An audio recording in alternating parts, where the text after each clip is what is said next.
And the race is on. Jumping Jonah from the outside is Grand Excess. Rushing up key victory. Lara Downs also moving up is Sharon's Rose. And racing from the outside is Youngsta Gangsta. Star of Kintyre and Baby Jade is running at the tail of the field. Jumping Jonah.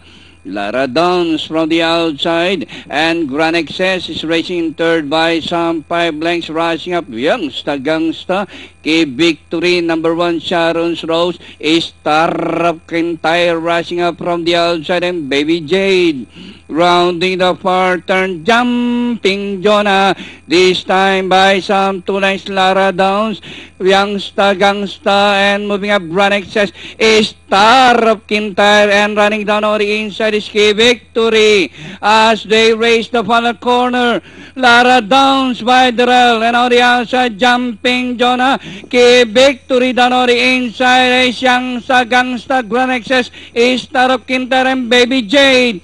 Lara Downs, Key Victory, and on the outside is Youngsta Gangsta, Lara Downs, Key Victory, and finally close, Lara Downs, Key Victory, Youngsta Gangsta, Star of Kintyre, Grand Excess, Baby Jade, Jumping Jonah, and Sharon's Rose.